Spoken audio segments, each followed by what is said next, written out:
Jared, could you please give us the preliminary instructions and guidelines for the holding of our meeting? Absolutely. So the meeting is being held digitally. We are broadcasting to our YouTube live stream for members of the public that wish to view this meeting. Public comments can also be made either by submission to the email address that's listed on the agenda. And we continue to hold these meetings virtually under the Executive Order N0821, which in part rescinded Executive Order N2920, which allows the digitization and the broadcast of digital meetings through October the 1st of 2021. Thank you very much. And for the pledge this morning, I'm actually going to lead you in the pledge this morning. So if you could all put your mics on mute, stand if you're able, and I will lead us in the pledge. Ready, begin. I pledge allegiance to the flag of the United States of America and to the republic for which it stands, one nation, under God, indivisible, with liberty and justice for all. Thank you very much. Okay, can we please have roll call? Absolutely, Madam President. Alhambra. That's dead. Here. Is that Alhambra? Yes. Stephen. Oh, excellent. Sham. Good morning, sir. Thank you. Arcadia. Roger Chandler here. Azusa. Robert Gonzalez here. Bradbury. Richard Bearcat here. Claremont. Corey Kalakai, present. Covina.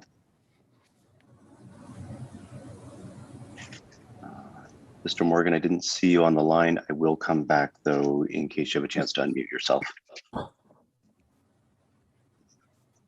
Duarte. Finley, present. El Monte.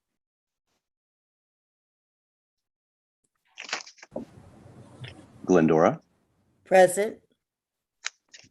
Industry. Here. Irwindale.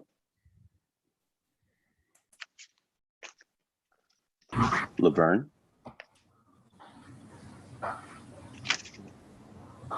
La Puente. Glenakis here. Los Angeles County. Present. Monterey Park. Joseph Leon here. Monrovia. Becky Shevlin here. Pasadena. Rachel Jenbeck, present. Pomona. Here. Rosemead. Sandra Armenta here. San Dimas. Good morning, Ryan Vienna's present. San Gabriel. Denise Menchaca, present. Sierra Madre. Don Capocha here. South Pasadena. Joe here. Temple City. Good morning. Cynthia's here. Morning. Walnut. Alan was here. Good morning.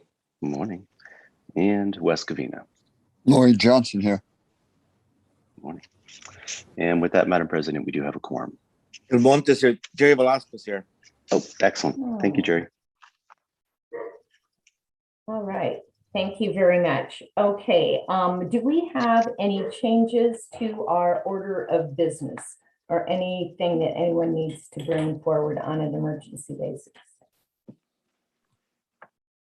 Okay, not seeing anything, then we will move on. And this is our public comment section, opportunity for the public to address our board. And you will have a 3-minute limit, excuse me, during the public comment. The public may address the board on any issue within the district's jurisdiction that is not on the agenda. The public may comment on any item of the agenda at the time that the item is before the board for consideration. There will be no dialogue between the board and the commenter. Any clarifying questions from the board must go to the board president. And Jared, do we have anyone wanting to make public comment this morning? We do have one member of the public that has requested to speak on this item. Mr. Anderson, are you on the line with us? If so, can you unmute yourself, please? Jerry, this is Levy. I do not see Mr. Anderson in the participant list. Okay, let me scroll through really quick here. I do not see him either. Levy, can you do me one favor and check our YouTube live stream to ensure that Mr. Anderson is not attempting to make contact with on that feed? I have confirmed that he is not on the YouTube chat feed at all. There's no one commenting anything right now. Okay, not a problem. Okay, then not seeing anyone wanting to make public comment, we will close that portion and we will move on to our consent calendar. And we did have, again, if I understand it, Mr. Deaver, that we did have a request to comment on our consent calendar, but again, and that's Mr. Anderson, and it does not appear that he is present. Is that correct? He did, that is correct. He did submit a letter, did not designate in the letter whether or not he would like that to be read aloud to the Board of Trustees during this section. But for the sake of clarity and transparency, I would like to go ahead and read this letter from Mr. Anderson. Go ahead, and that is relating to which item on our consent calendar? The item in question is item 3.8. Okay, if you will please read his communication. Thank you. Absolutely.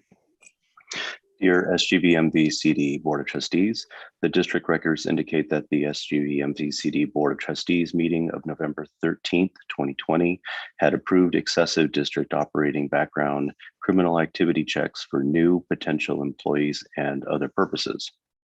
Please be aware that the SGVMVCD district headquarters was not open to the general public and the district didn't conduct in-person public meetings on that date. This overreach from SGVMVCD administrators for the establishment of a district operated criminal research department is very unique and unusual. It's clearly not best practice to have such a liability casted on district staff. Such operations should be submitted to an outside company to perform for the SGVMVCD.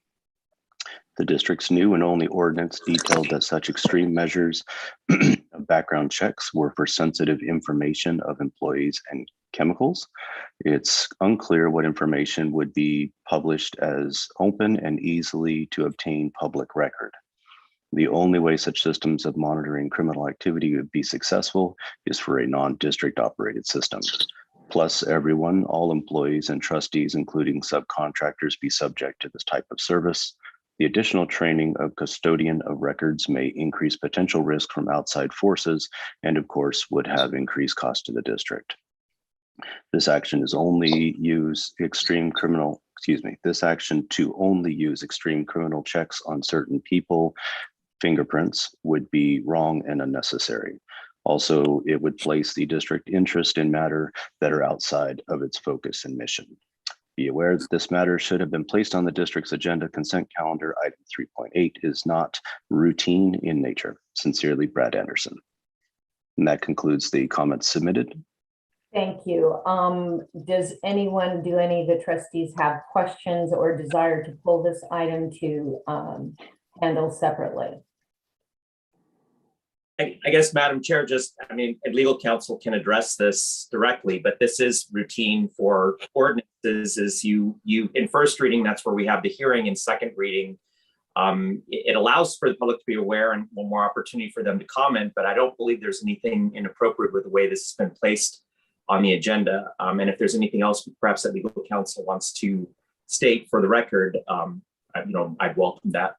Yes, and I will state that I had asked this to be on the consent agenda or consent calendar. This is the way, I'm not saying every city has to do it, but the city of Monrovia, we do put our second readings under the consent calendar, and it is done on a fairly regular basis.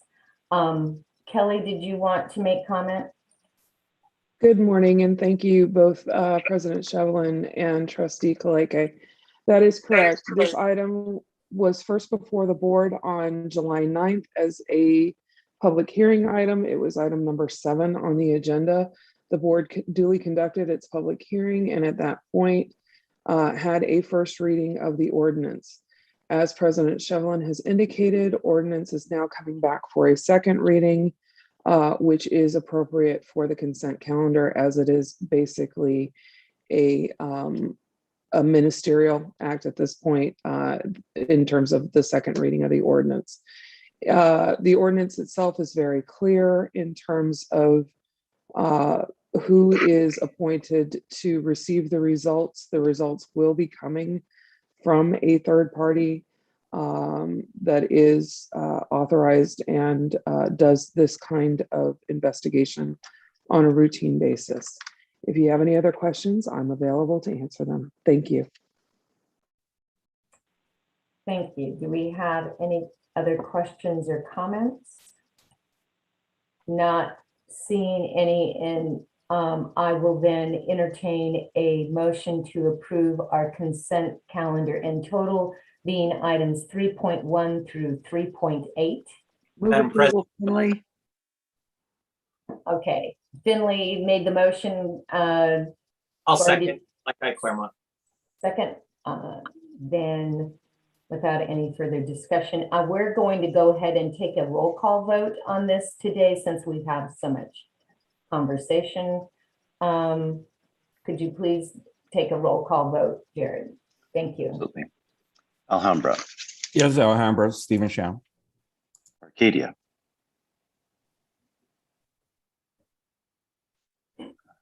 Trustee Chandler, I will come back to you if you can unmute. Azusa, Robert Gonzalez, yes. Bradbury, Rick Barrett, yes. thank you, sir. I have a question. I have to get on my phone. How do I talk when I'm on my phone? You'll see, Rick, on your phone, it'll say tap to speak. It should.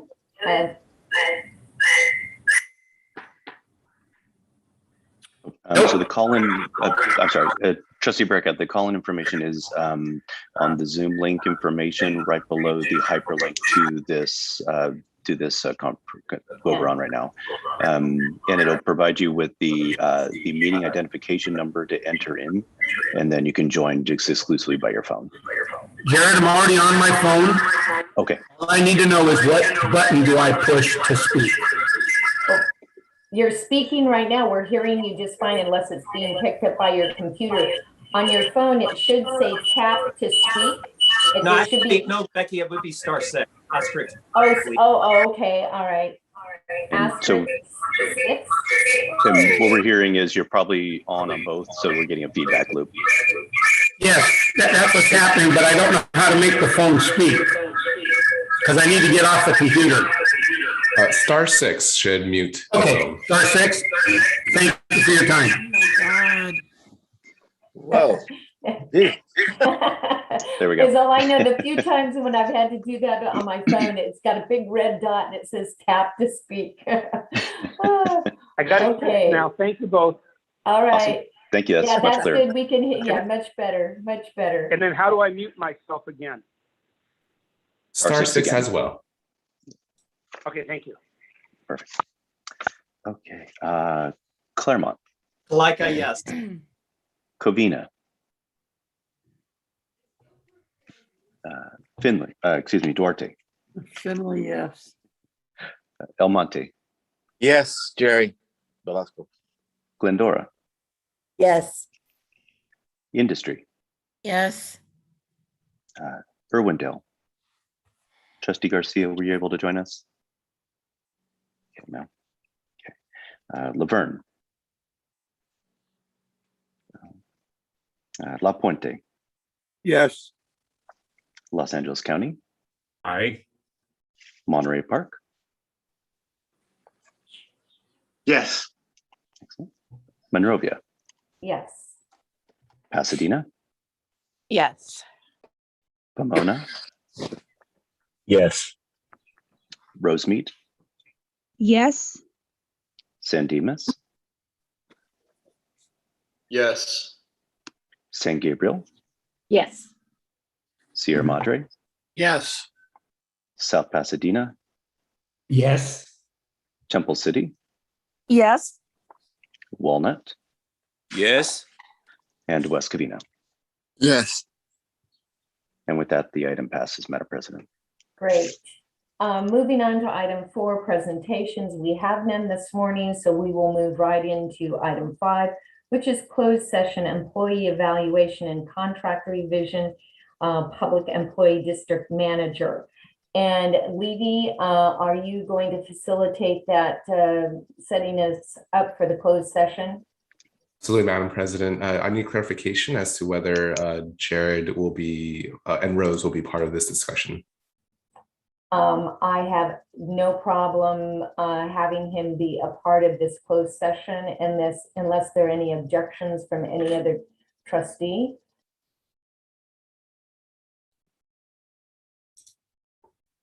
I'm not seeing any objections. Okay. All right, so At this Rose, time, go ahead. I will go ahead and move all trustees, legal, and Rose and Jared into the breakout room. Staff that are in here will remain in this room. So closed session will begin in 3, 2, 1.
I see a phone number just entered. Is that Trustee Bearcat? Is. Okay, I'll be sure to move you into the breakout room. Please.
Hey, Levy, if you can hear me, we're done. I figured out a way to get out, but if you can get everybody else out. Oh, of course. Thank you.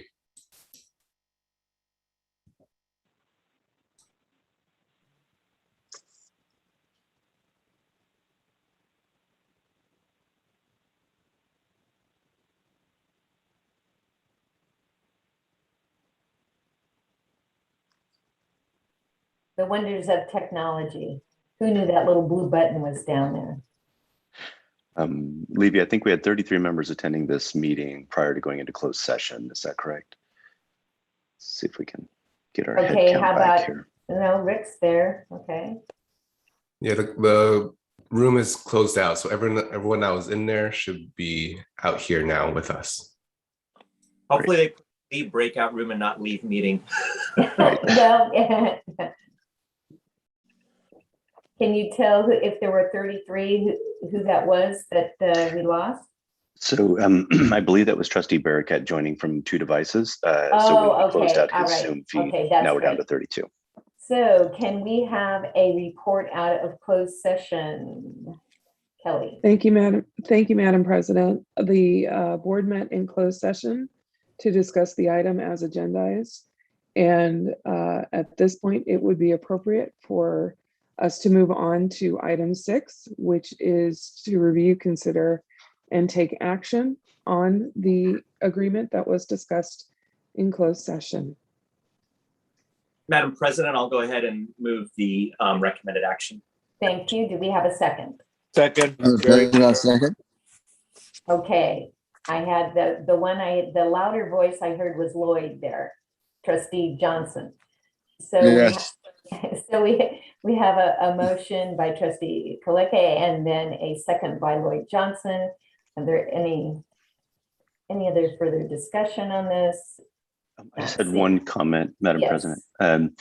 I just want to thank yourself and also Trustee Barakat for their diligent work on this arduous process. I think we thought this was going to be much easier than it was. And of course, to our legal counsel, Kelly Black, for all of her guidance in producing a document that I think will hold and stand the test of time for at least a few more years before it has to go through this process again. And you both, all 3 of you, worked well beyond your $100 stipend on this. So thank you so much for your dedication. Well, the process truly had value because we did note things that were very glitchy, especially that vacation pay and how problematic that is in the calculation. And so, and we did find things obviously that we did need to bring up to current standards and codes and things like that. So all good. So with that, do we? May I say something, Becky? Yes, sure. The one real positive out of this, if we look at it from a larger perspective, is all of us that sit on other boards that get into this position, it will just help us in the future in streamlining those processes instead of having to start from square one again. You know, as we know, a lot of boards we sit on, they try to reinvent the wheel all the time. If you've got a good wheel, just use what you have. And I think we've created a pretty good wheel here that I think will be of benefit to this board and other boards in the future. Thank you. Yes, and thank you, Rick, for your help on this as well, and also our attorney, Kelly Black. Okay, then with that, can we please have a roll call vote? Absolutely. Alhambra. Yes. Arcadia. Trustee Chandler, are you able to unmute yourself? *6 if you're joining by phone, and I'll come back to you, or you can just jump in with your vote at any time. Azusa. Robert Gonzalez, yes. Bradbury. Rick Barakat, yes. Claremont. Kaleke, yes. Duarte. Finley, yes. El Monte. Yes. Glendora. Yes. Industry. Yes. And Trustee Garcia, were you able to join us, Irwindale? Let's see. Laverne. La Puente. Yes. Los Angeles County. Kushner, aye. Monterey Park, Yes. Monrovia, Yes. Pasadena, Yes. Pomona, Yes.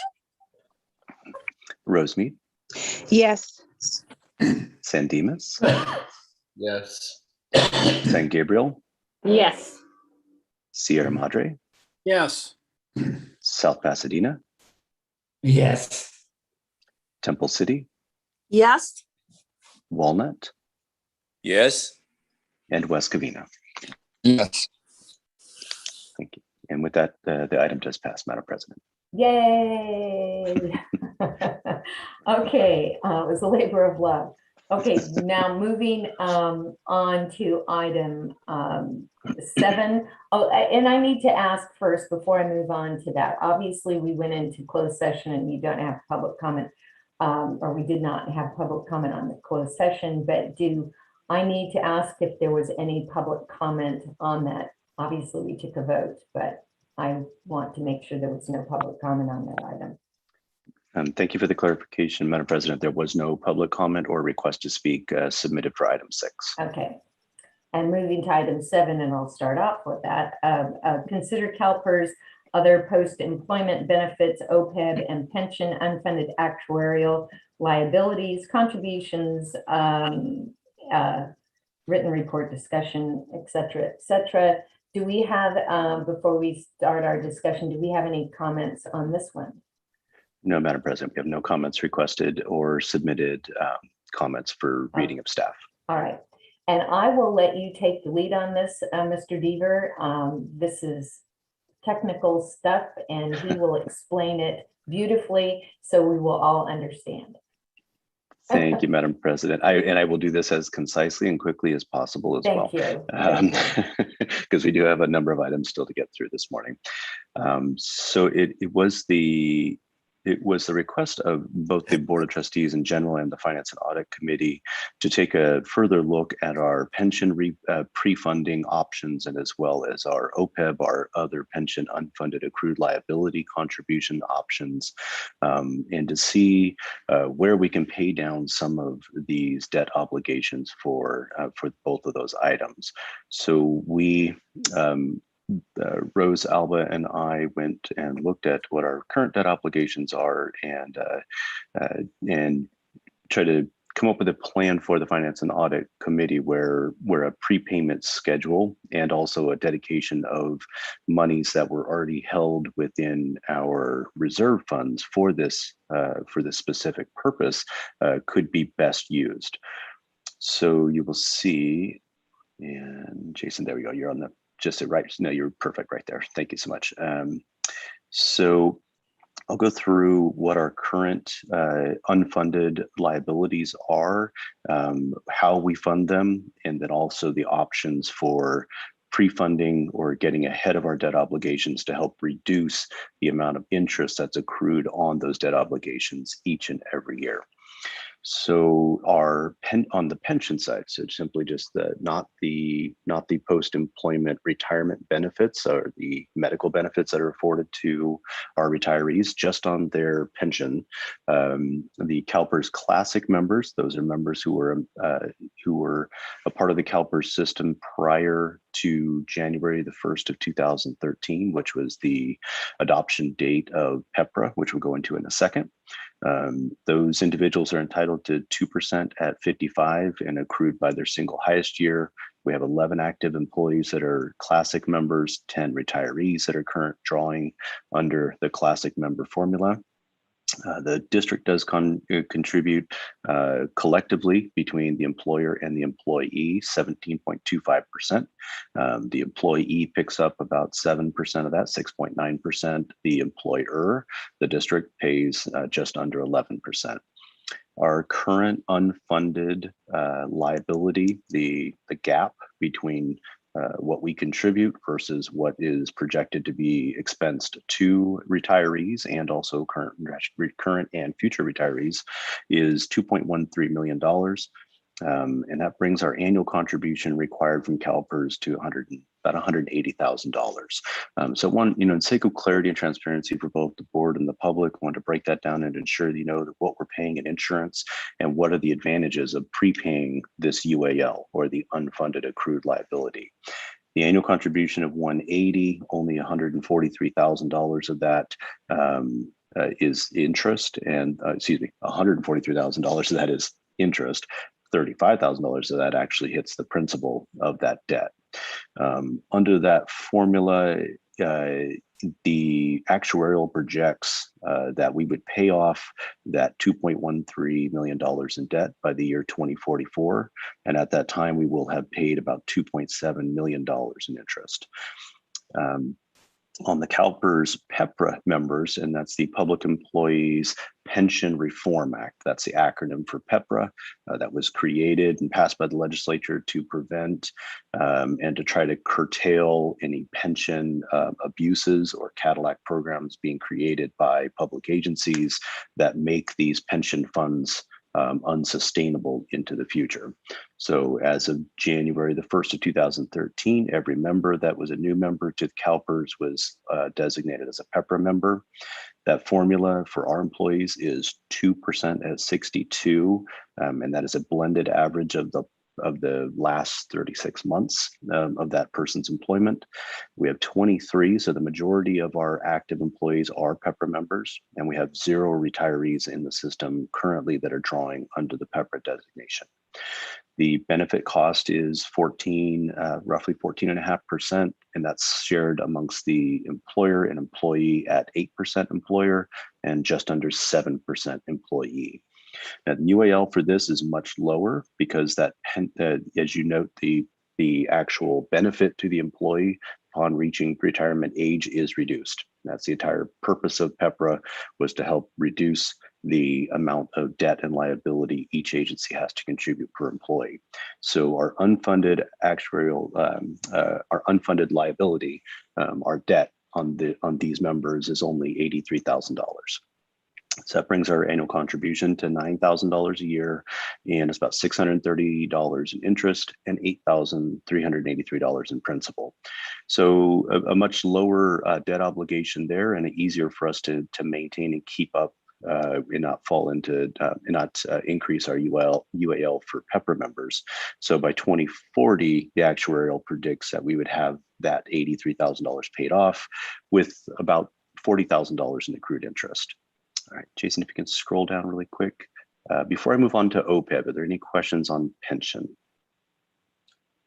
I guess just really quickly, Madam President, I just want to ask, these numbers that you put forward are based on the information from PERS from last year, August. Are we going to be getting some new numbers soon that might adjust these numbers?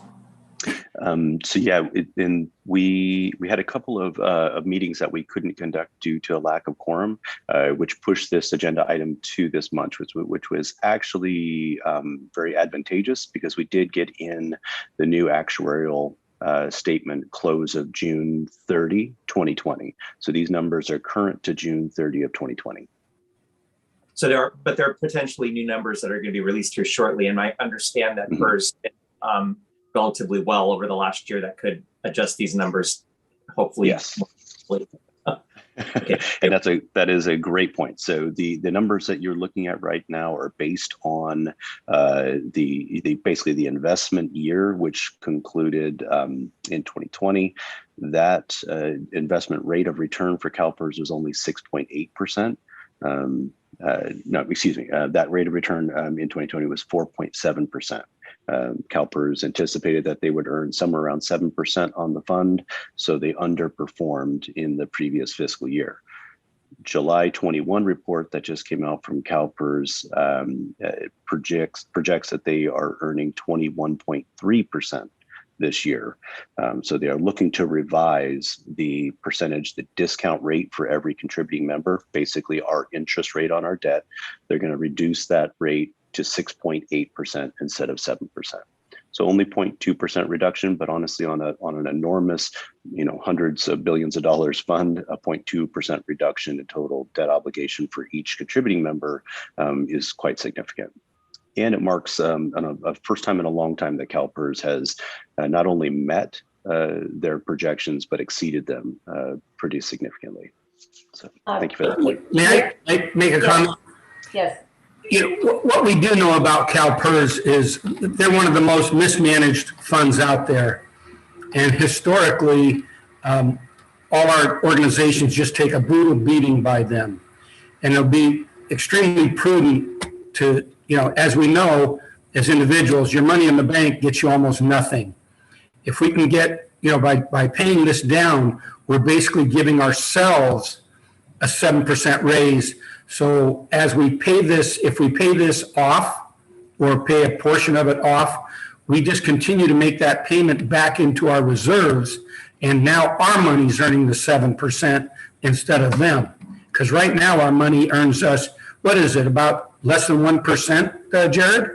On a very good year, maybe 1%, 1.15. Yeah. So, much as we would do with our own personal finances, we would look to minimize our debt and increase our return.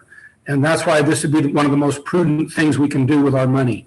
It just, to pay out 7% interest, they don't even make 7% most of the time on their money, but they're charging us that. So we need to really give this a good look and try to make a good, prudent decision. Thank you. Thank you, Trustee Bearcat. So continuing on to the second part of this discussion is the other debt that's accrued in pension and also post-employment retirement benefits. Those are your medical benefits for each member, carrying them through until they point to reach age 65 and are eligible for Medicare and Medi-Cal. So the district did establish a OPEB, other post-employee benefits, the acronym for that. We did establish a 115 trust, which allows us to hold monies to pay into that debt in the future, but they're not contributed directly to CalPERS where they are irrevocable at that point. The 115 trust allows us to make contributions into the prepayment of that debt or to offset that debt, but then still have liquidity against that debt. So if the agency were to need in some emergency status to withdraw those funds, we would be able to do so. The 115 trust is also managed and invested independently of the CalPERS pool of pension investment funds. So oftentimes the 115 trusts are outperforming the pension investment strategies. So this is exclusively for those medical benefits and the debt associated with them that we'll be talking about moving forward. As I mentioned, that GASB 75 actuarial report that we have performed by McLeod & Associates each year was submitted on 6/30/21. And the summary you see before you is the breakdown of our OPEB liability. In total, we have, I'm sorry, before I get into that, John, go ahead and Trustee Kaposhi had a question. Go ahead, John. Okay, thank you. Just so I'm clear on this, I've been away from it for a little while now, but by investing in the OPEB, the 115 trust, what rate of return do we get on that, the money that's in that trust? So the rate of return, so right now, I think it might be easier to describe it in the amount of interest that's charged on that debt. So like for our pension side, we're at 7%, non-negotiable, obviously. Right now, if you look at the interest rate that we're being charged on the 115 is about 2% of the total remaining debt. So it knocks off about 5% of that calculated debt. The performance of the fund, I would need to look up really quickly for you. Of what they're earning. So maybe I'm confused. Let me try to clarify this. Mm-hmm. My understanding is that by putting the money into trust, we can earn a higher rate of return than if we just keep the money in our reserve, our normal, investments. That's correct. Yes. So, but to me, there's an option of putting the money into trust or paying down the debt directly to CalPERS. Am I correct? That's correct. That absolutely, yes. Okay, so it just seems to me, because Rick, I appreciate Mr. Bearcat's summary there, but I mean, that's the way I see things, is that we Jesus. You see that? really get a big advantage. And that guy lost control. It would hit us. Tim, I think you need to mute your. Yeah. And I hope you're safe. Yeah. So we get a huge advantage by paying down the debt. It's like Rick says, it's like getting a better than a 7% return. So it just seems to me that we should be paying down the debt directly to PERS rather than putting the money in the 115 trust. Now, again, if I'm wrong here or I'm not understanding correctly, please help me understand. So I think the one point of clarity I can provide there is in those two investment strategies, and you'll hear a lot of debate about this, paying directly into Calpers, those are all projections on your debt that may not come to fruition based on the performance of the fund. So some agencies have made mistakes by pre-funding enormously to their calculated debt amount as reported by the actuarial. The fund performs and maybe they don't owe that next year to catch up on that debt, but they've overfunded effectively if the fund actually meets those targets. That rarely happens, so that's a lower risk. The only advantage that we could really point to, the most significant advantage of the 115 is there is that element of liquidity, and it has an independent investment strategy that's separate from the Calpers, the main fund investment strategy. So it does tend to perform a little bit better. But you're right. We could make contributions directly to the OPEB debt, paying that down. As you'll see here, we're about 65% funded currently on that debt. A very large payment was made, if I'm not mistaken, in 2014 by the district of just over $600,000 to get us to that funded level. Okay, just a couple of comments on that. Is again, I of course see the advantage of the liquidity, but I mean that to me is like part of an overall strategy, and we've discussed this before as a board. But how much money do we need in reserve for contingencies? And we talked about things like, something like an outbreak of disease that has to be controlled. And, the more I think about those kinds of things, I really think that we'll certainly get a lot of federal or state help if there is a health concern overall. I think, and this is just my opinion for what it's worth, it's probably not that well thought out, but our reserve should be for unexpected things like what we had, a building disaster or something of that sort, but not necessarily a public health event, because I really believe that we'll get some help there or have the ability to borrow in absolutely the worst case. Anything we encounter from a public health point of view, I think we're not going to be alone in it. There's going to be other. John, could I suggest then, obviously, that because we could talk probably all day on that particular issue and the advantages in terms of reserves or 115 trust, that we bring that back to our finance committee to discuss and bring it back to the governing board to discuss our options. I did want to ask Jared, though, to comment, because this normal cost on the OPEB of $141,353, last year it was what, Jared? We make normal contributions for the past 4 years of about $50,000. So our true up cost to maintain that fund has been significantly lower. Jason, can you move down to page 58 for me, please? Just 2 down, that'd be great. Okay, so it in the fine print here. Yeah, so the actual report that was released in June 30 of this year has our contribution level now for OPEB at almost quadruple the rate we were currently paying.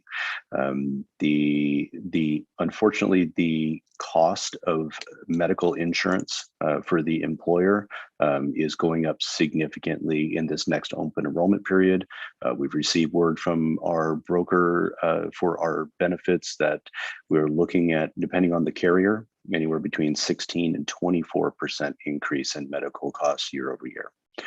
That dramatically impacted these projections from the actuarial and reset the amount of money that they have designated we need to contribute in order to stay current with that debt obligation, jumping that number all the way up to $184,000. So our best intention when we passed the budget, this year's budget, was to use this $200,000 that's been sitting in this designated fund, 3160 pension liability. It's been sitting there for years and effectively earning the LAIF percentage of interest, which is sub 1%. So best practice, let's move this in and pre-invest. It doesn't even look like we're going to be able to get ahead of the funding of OPEB at this point based on those actuarial data. We'll be left with let's see, about $17,500 left in that fund, just maintaining our true up cost, not getting ahead of the payment really in any way, shape, or form this year. Which that is a whole nother conversation, which I'll address to under new business at the end of this meeting. So right now, really, we're talking about just keeping up with the costs, which is unfortunate, but it is increasing at a very, very fast rate. And I'm sorry, John, I didn't mean to cut you off, but there is obviously a larger conversation there. Did you have any further comment? Okay, so again, what are you asking us to do today? Jason, can you go up to page 56 one more time, and I'll get to the budget summary. Rick also had a question too. Absolutely, and I think Trustee Kaleka, you also had a question before I get into the ask. Yeah, I have a follow-up to John, but if you want to, we can do that at the very end if you want. And when we were almost there, so kind of the unfortunate outcome of the actuarial report and the realization of these increased medical expenses and also the reprojections of individuals' longevity. I know it's kind of morbid to talk about, but they do project out at the longer people live, the more these benefits cost. So those new projections do bring our 2021 contribution recommended amount to $182,575. So we can move that money as we have done from our designated pension fund reserve and pay down that debt. But that starts an entirely new conversation with the board. We need to be able to look into the future and know that we may be looking at these types of OPEB payments each and every year moving forward, and perhaps even higher as medical expenses for our pensioners increase as well. Rick, you had a comment?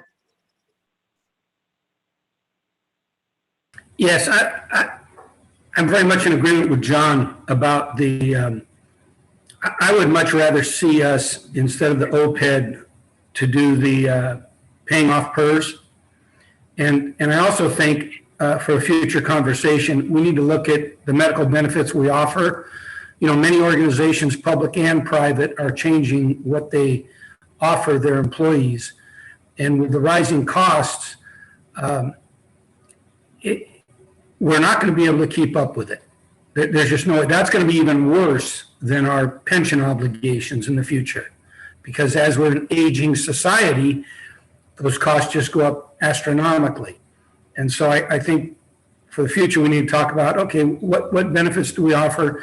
And in a lot of organizations, you know, you offer this, and if people want to upgrade, they pick up part of that tab. So that's, you know, if you want the Cadillac plan, you got to pay for a Cadillac. So anyway, but I would really like to see us pay off that unfunded pension liability first.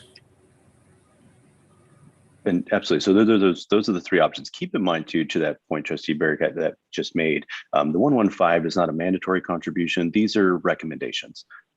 So if we feel that paying down the pension debt obligation faster, which is accruing at a much higher interest rate, than our OPEB debt is. If that makes more financial sense, we'd be happy to move in that direction as well. And this is a discussion with the board of where do we feel best to invest those monies, not only with the money that we've designated from this previous fiscal year, but moving forward. We really need to have a game plan for each and every year of making additional contributions to that fund to pay it down, especially in the Calpers pension side, as fast as possible. If you look at that accrued interest, by the time we get to 2044, it's almost half of the total debt obligation stated today. So the faster we can pay that down, the less debt in terms of interest we're paying.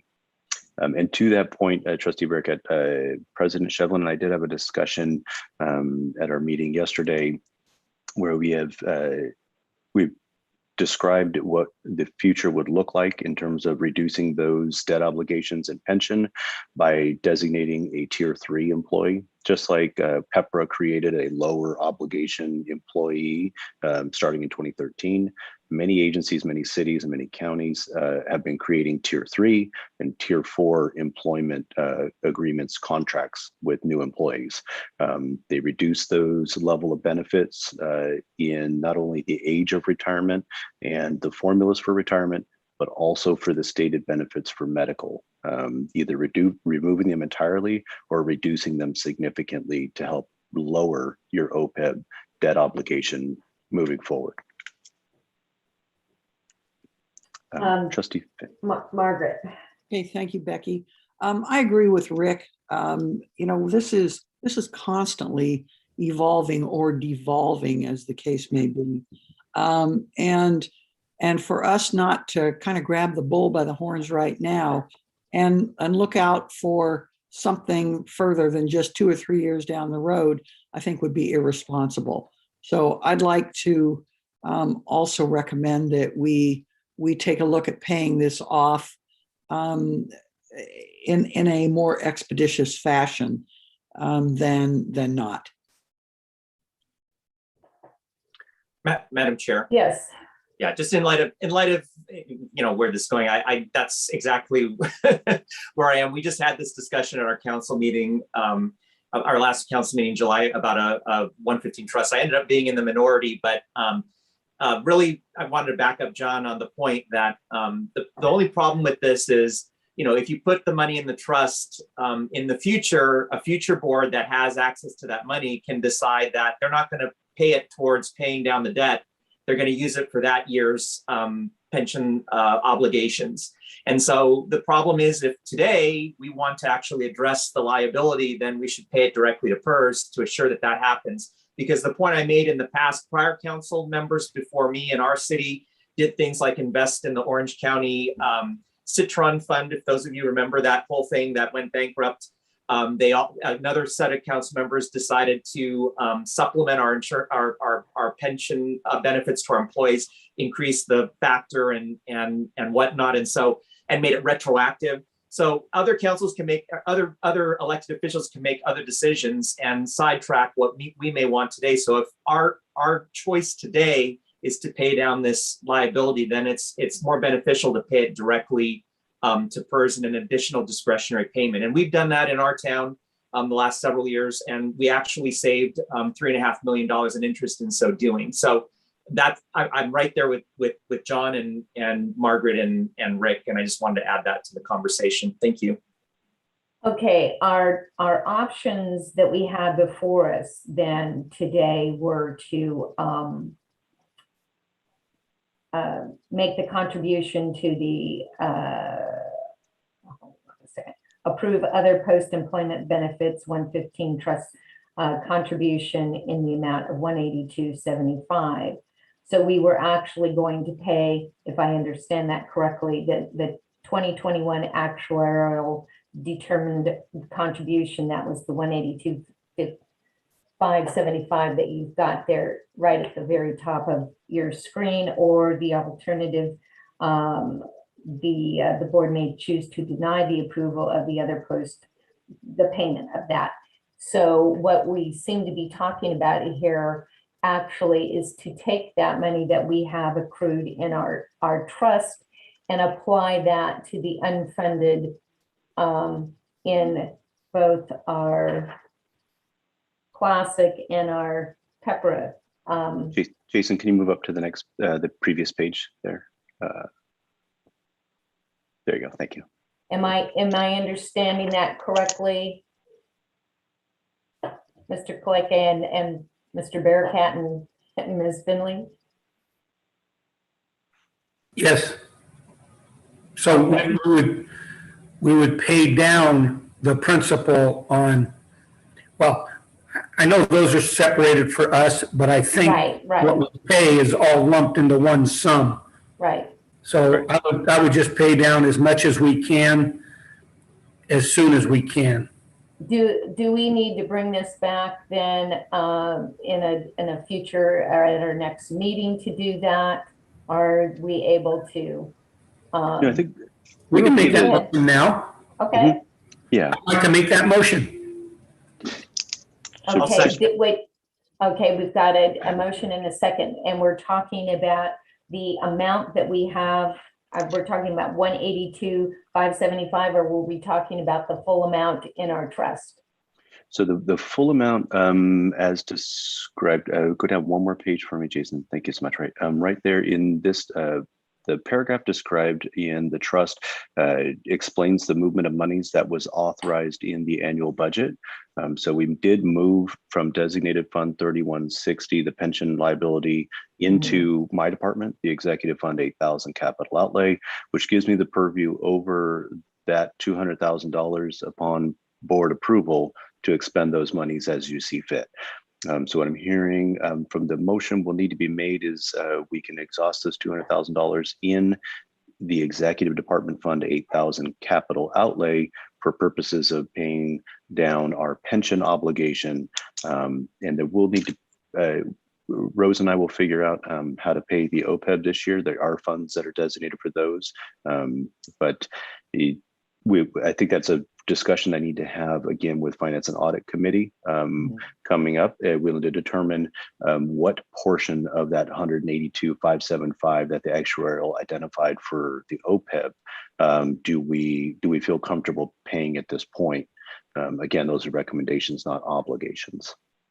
I'll make the motion as described by Jared about taking the 200,000 and putting it toward our unfunded liability on the pension to PERS. And I'll accept that as a second.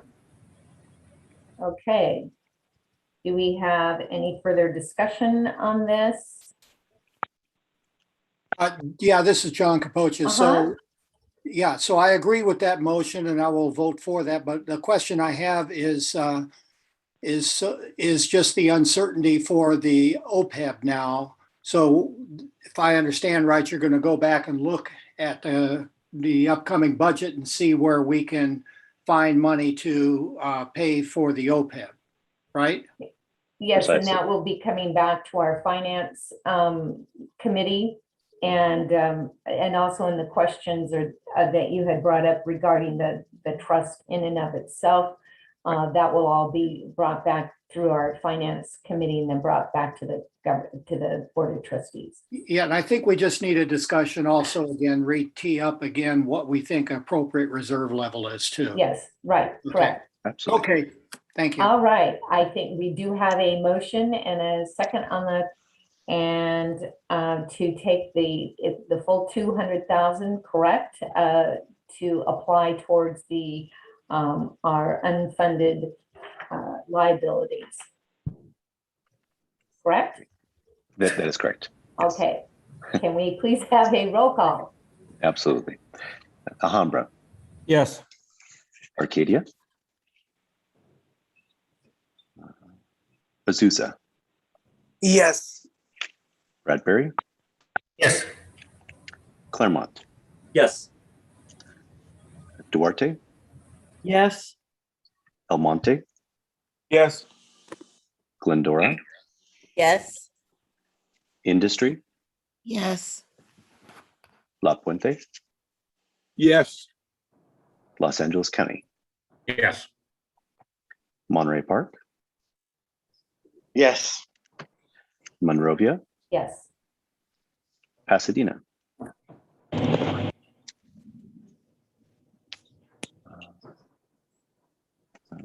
Trustee Jambeck, I'm not sure we got all the way through. I'll come back to you, or feel free to chime in at any time with your vote. Pomona. Yes. Rosemead. Yes. San Dimas. Yes. San Gabriel. Yes. Sierra Madre. Yes. South Pasadena. Yes. Temple City. Yes. Walnut. Yes. West Covina. Yes. And Trustee Jambeck, I'll come back to you in case you were able to unmute yourself. Jared, did I vote yes? I was reading something. Yes. Yes, I'm a yes. And also Trustee Chandler, were you able to unmute yourself? Okay. But with that, the vote does pass, Madam President. Great, thank you. I know that this is a really difficult and technical discussion, and I want to really thank you for the robust discussion that we had this morning. And again, we will then be bringing some of the items back to our Finance Committee and bringing it back then for review and discussion by the entire Board of Trustees. But thank you very much for the participation this morning. Okay, thank you. Then moving on then, and this goes all along with this discussion really, is item 8, consider authorization of personnel and salary resolution revision, request for proposals.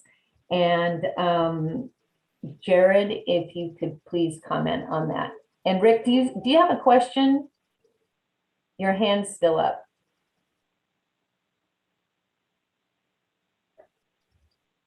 Oh, he took his hand. Okay, go ahead. Okay, Madam President, before I proceed with the staff discussion, we do have public comment that was also submitted from Mr. Brad Anderson. I'm sorry. That's okay. It was so long. On the public comment then on item 7, I'm sorry. See, are we on 7? Or on 8, excuse me. On 8, not a problem. All right, so we do have a written letter that's been requested to enter into the public record on behalf of Mr. Brad Anderson, and I'll go ahead and read it at a normal cadence at this time. Dear SGVMVCD Board of Trustees, please consider the issue of requesting for proposal RFP for the listed purpose of revision of the district's personnel and salary handbook. As you're aware, the current district's staff report is lacking critical information that details the scope of said revisions. Please have staff detail the needed revisions for this board and public as it would be detailed for the RFP, along with the detailed financial burdens to the district. It's alarming that no mention of the elimination of giving cause for employee termination is one of the purposes of this proposed RFP. This board is aware of its open verbal discussions in regards to changing its complete organization to an at-will employment status. That change in due process for district employees would cause an increased risk of discrimination and other radical interpretations for safe and secure employment of a sector of public health officials that reports to an employer that operates as a political subdivision and has political elements and aspects that may impact their employment beyond their individual control. It's critical that SGVMVCD employees preserve these benefits, rights for fair and unbiased review, due process from SGVMVCD administrators. By removing these employee safeguards, this board will invite potential abusive actions to SGVMVCD staff that may negatively impact communities and families. Please openly detail in writing the true intentions of this RFP and the cost. Sincerely, Brad Anderson, and those will be submitted for the record. Thank you. Kelly, is there anything within that public comment that you feel we need to address? No, at this time, the authorization is to put forward an RFP, which will contain all of the information that is requested. Anyone will be able to access that RFP to see what's being proposed. The action is going out for a duly authorized law firm or similar body to respond. Obviously, any response will have to acknowledge and say how they will review and revise the resolution to comply with all applicable laws and regulations. Right. The process will be transparent. We are not Correct. doing things behind closed doors. So Correct. with that, Jared, could you please comment then on our report or make our report? Thank you. Sure, absolutely. And I'll touch on one point from the public comment that the finance are not discussed within this manager's report. The request for the authorization of funding for this project will be determined by the RFPs themselves. So when agencies or respondents to that RFP submit the RFP, they will have to do required, obviously, to include the projected cost. At such time, I will come back to the board and ask for authorization of those funds to award the contract to said agency or individual who would be awarded the contract to revise the personnel and cyber resolution at that time. Thank you. I did want to mention too, the last time that our personnel, the salary resolution was revised was, I believe you told me 1992. That would have been the original date of its drafting. Yeah. So yes. It is more than time to review this. As we discussed this morning, there have been issues with how things, vacation time are calculated.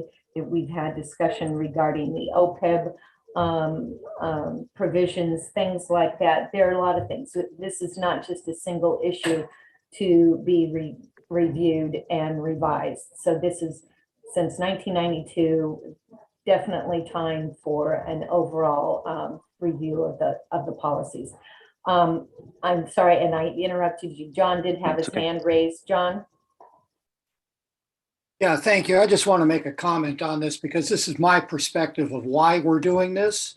Is because in the past, we haven't updated our policies and put ourselves in a difficult position with regard to even clarity with employees as far as what they're signing on for, what their rights are, and what the policies of the district is with regard to our employees. But I want to make something very clear. And again, I'm not speaking for the entire board, I'm speaking for myself.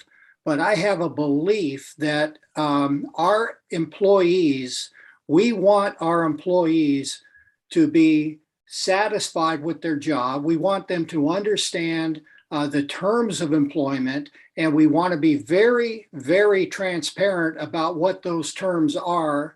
And to be able to do that, we need very clear, policy documents. And that's really the purpose of this. But it's my belief that having employees that understand the terms of the employment and employees that are happy with their job and feel that they've been treated fairly is in the best interest of the district and the best interest of the public that we represent. So doing this is working towards that goal. And again, I just want to make that very clear. We are not attempting to gain control over the employees or put the employees in a position where we feel that their rights or their privileges are diminished in any way. So that's just my personal opinion here, and I would be glad to hear what others think about that as well. Thank you, John. Yes, and it doesn't really benefit us to piecemeal and try to go back and go through the resolution and pick at this item and that item. It really, again, it hasn't been reviewed since 1992 or had a thorough overview. So that's why we're coming forward. Jared, I'm sorry. No, it's okay. Go ahead. And I'm happy to, I'm hearing the comments or concerns from other members of the board on this item before I get started. No, and ahead. fully in support. Thank you for your comments, Trustee Kaposha, because that is the exact effort and rationale for bringing this item to the board. This is the PSR, the Personnel and Salary Resolution, is the guiding and foundational document that protects the employees and protects the district. And if that document is not current and a functional document for both parties, the employer and the employee, risk is then presented. So we have made significant efforts over the last 4.5 years to clean up portions of this document to ensure that we are in compliance with the law in every way, shape, or form. However, that has resulted in portions of the document being quite modern and updated, and other portions that have not been revised in many, many years. So the effort here is to look at this document, which is the policy foundation and the guidance foundation for the agency from the ground up, and revise this document so that we have a modern and adequate template moving forward to protect both the agency and the employees. To the public comments that were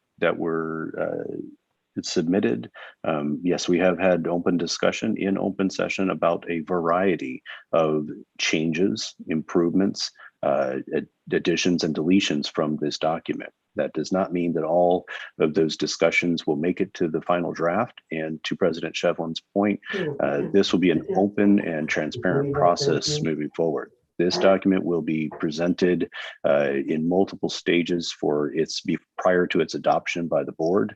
That any comment on this on the process and also the content of that document then can be heard by the board. So we're not talking about a brief process.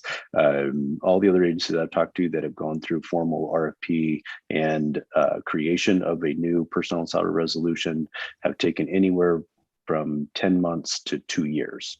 So it's a very careful and methodical process to ensure that we have the best guidance, policies, and protocols possible for our agency.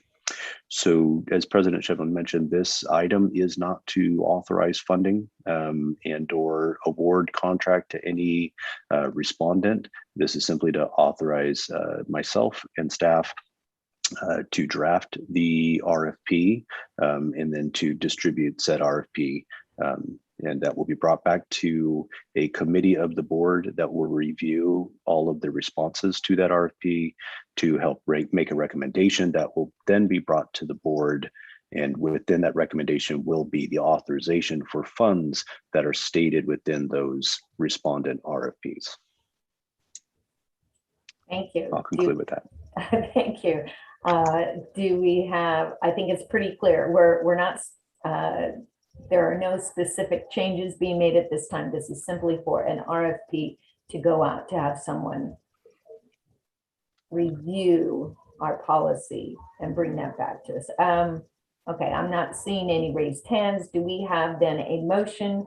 There is a recommendation in your packet there. Not looking at it. Do we have a motion to, excuse me, the appropriate action would be to approve. I jumped ahead. I'm sorry, I'm on the wrong page here. I'll move the staff Yeah, recommendation. thank you. I was on the wrong page. Do we have I'll a second? second it. Okay, thank you very much. And that is to approve, EGAS, I'm still on the wrong item, to approve authorization personnel and salary resolution revision request for proposal. So with a motion and a second, can we please have a roll call vote? Absolutely. Alhambra. Yes. Arcadia. Azusa. Yes. Bradbury.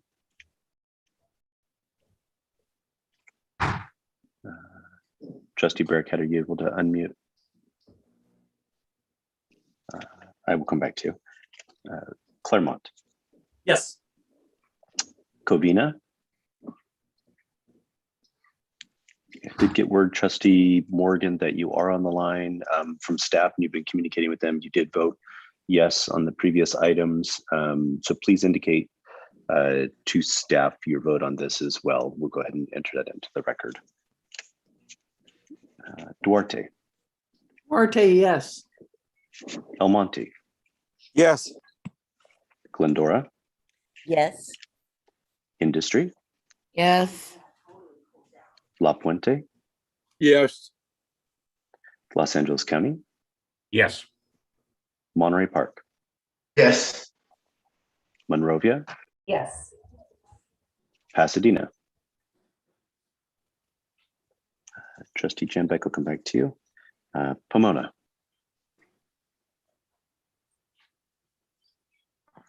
All right, Trustee Sandoval, feel free to unmute yourself at any time. Rosemead. Yes. Yes. Oh, Pomona's yes. yeah, I got Rosemead. Thank you, Sandra. And you get Pomona? San Dimas. Jared? Oh, Pomona, perfect. Thank you, Yes. Vice President Sandoval. Sorry. No, that's okay. Not a problem at all. San Dimas. Yes. Excellent. San Gabriel. Yes. Sierra Madre. Yes. South Pasadena. Yes. Temple City. Yes. Walnut. Yes. West Covina. Yes. Excellent. I will go back just in case to Pasadena. Okay, and with that, the motion does pass, Madam President. Thank you very much. And I know we've got a lot on our agenda today, all very important items though. And so we will move quickly then on to item 9, consider amendments to position, title, and description. And this is very important because we need to make a hire and this will change a job description. So Jared, I will let you take that. Very briefly and self-explanatory, hopefully, the job description that we previously recruited under, which was the clerk of the board and the executive assistant, was in need of revision to better describe the job duties and tasks actually desired by the agency. We have conducted a previous recruitment that was unsuccessful, not because we didn't have excellent candidates. We had some exceptional candidates. We had to do a little bit of soul searching at the agency and figure out whether or not the candidates that had applied for that job for the position as previously described would actually be satisfying the work that needed to be done. At the end of that process, we decided that the job description was not adequately described as for the work that needed to be done. And so we have made significant changes. And because we've made significant changes to the job description and title, that the job description and title does need to come back before the board for consideration so that we can formally adopt it, re-advertise for the recruitment of this position, and hopefully be able to get somebody on board that will fulfill the role of clerk of the board / administrative assistant rather than / executive assistant. So that concludes my report. Thank you. And Rick, did you want to make any comments on this? Because this did come before the Personnel and Policy Committee.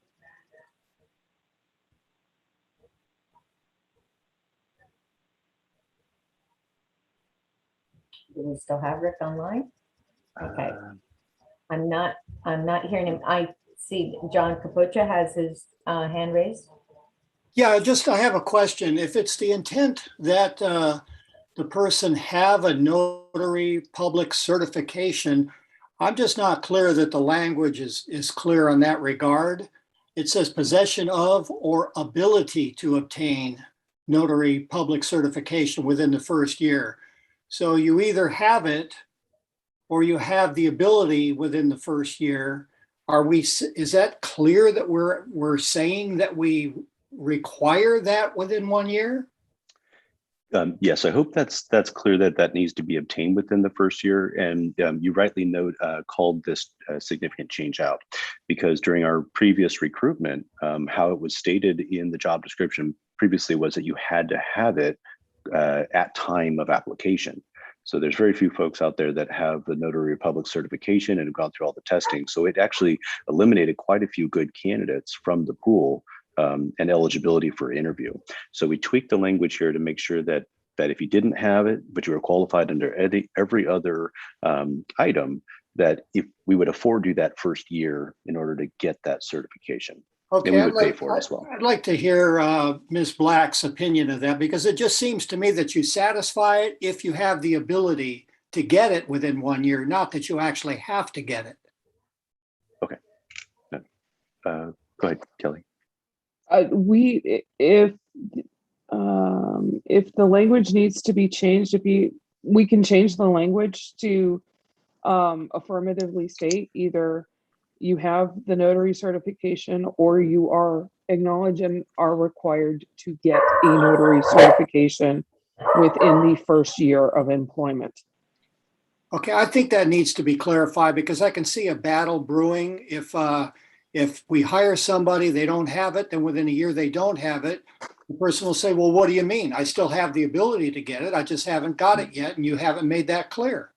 Okay. Absolutely. Yeah, so we can make that that language change there. Not a problem at all. Absolutely. Okay. And I agree that clarity, I'm all for clarity. So let's not live in ambiguity.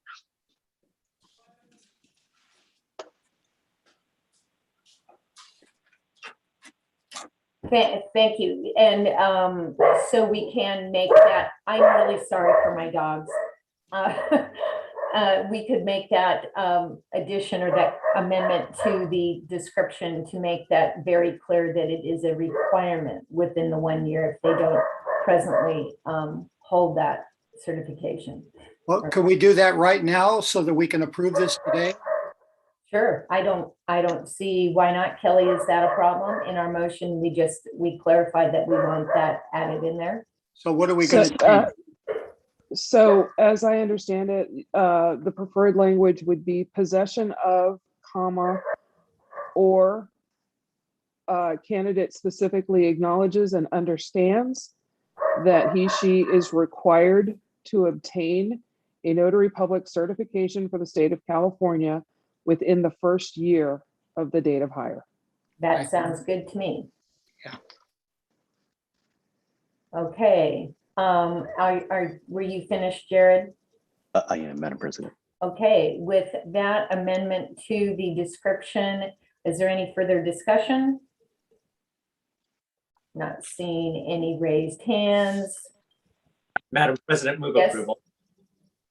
Second, Yeah, Gonzalez. Okay, thank you. Can we have a roll call vote? Absolutely. There we go. All right. Alhambra. Yes. Arcadia. Azusa. Yes. Bradbury. We've lost Rick. Claremont. Yes. Covina. And again, Trustee Morgan, if you're able to indicate to staff as you've done previously, please do so now. Duarte. Duarte, yes. El Monte. Yes. Glendora. Yes. Industry. Yes. Laverne.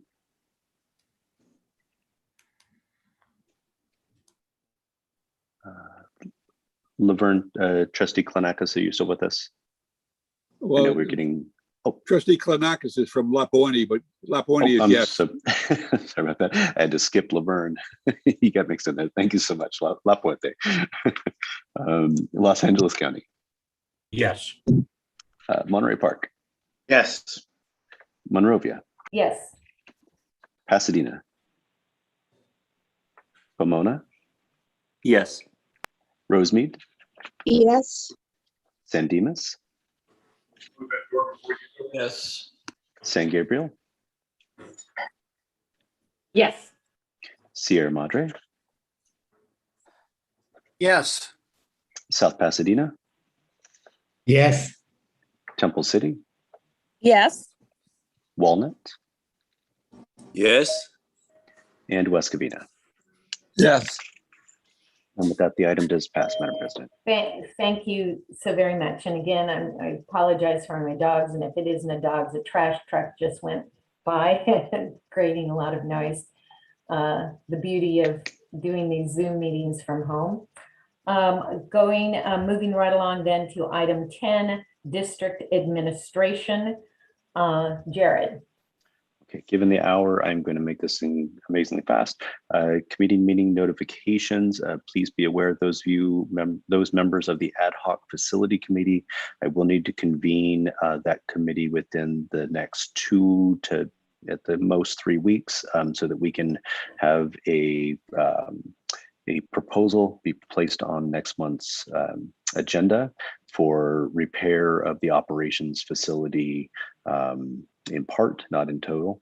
So please watch for those emails for the scheduling of that committee. West Nile virus update. We continue to have a very robust indication of West Nile virus in our mosquito and bird populations this year, abnormally high in the mosquito populations.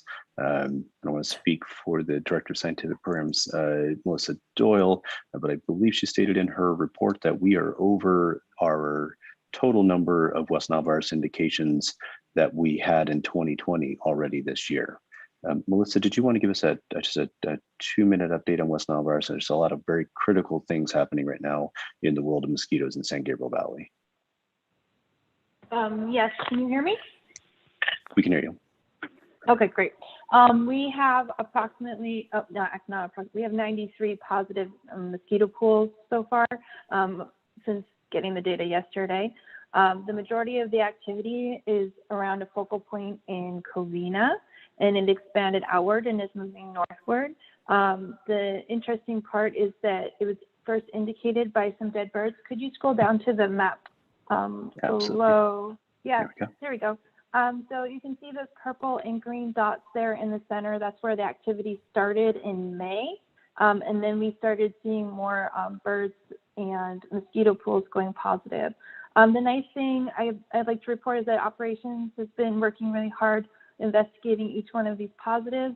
Our trap numbers are quite low, and we are still just seeing the activity in the mosquitoes and the birds, which is great. So those mosquitoes are going for the birds instead of the people right now. So hopefully it will continue in that way. So we're monitoring the situation, and we're working hard to keep it in those mosquitoes and just the birds. So excellent. Thank you, Melissa. I Thank you, appreciate Melissa. that. All right, and that concludes my report, Madam President. Okay, do we have any questions of Jared or possibly Melissa? Not seeing any raised hands. Thank you for that report. I'm assuming there was no public comment on your administrative report, under your administrative report. That's correct. There are no public comments. Okay, under item 11, committee reports, I think you've heard they all related, the committees met and they related to the items that are on your agenda today. I do want to thank the Finance and Audit Committee, and also there was a joint meeting of the Executive Personnel and Policy Committee. We've been working very hard this month. Unfortunately, we weren't able to get a quorum for the Finance Committee, but we did meet and have discussion. So I do thank everyone for their input on those items that we've been discussing today. Lloyd, did you want to make any comment? No, Becky, I think when we had our discussion, I think we need to step back and talk about, with our committees, why we can't sometimes get a quorum there. Right. We need to set it at times that we can, because it's very important to have these meetings. And if we don't get a full quorum, we're just wasting our time. Right. Thank you very much. But I did want to acknowledge the hard work of the committees. Thank you for your time. Outside of that, then on item 12, trustee reports, does anyone have a report for our meeting today? Okay, not seeing any raised hands. And I just, under new business, and just as Lloyd had said, Trustee Johnson, we have a hard time getting quorums. And so I will be bringing back a new item next month, a possible amendment to our bylaws. Specifically, the idea had been in mind, we wanted participation from the trustees. This is a large group. We didn't just want a handful of people doing all the work. And so we had made it consistently across the board that there would be 9 members on all the committees. Possibly that doesn't work so well. So we will be coming back and discussing that, because we definitely do want to make it efficient and we can do our business and not having to constantly be worrying about whether or not we're going to have a quorum. So at any rate, we will be having that discussion, and the commitments that can be made by realistically be made by our trustees as to their involvement on committees. So with that, I want to thank you so very much for hanging in with us this morning. I know this was an unusually long meeting, but it was all very, very important items that we needed to cover. And going forward, thank you, John, or Trustee Kapocha, for all your comments this morning. And yes, we will be bringing back at future meetings discussions regarding our reserves and the 115 trust and items such as that. So with that, I'm not seeing any other business. I again thank you for sticking with us. Thank you, staff, this morning for really helping us out navigate these items. So with that, stay safe, and we will see you next month.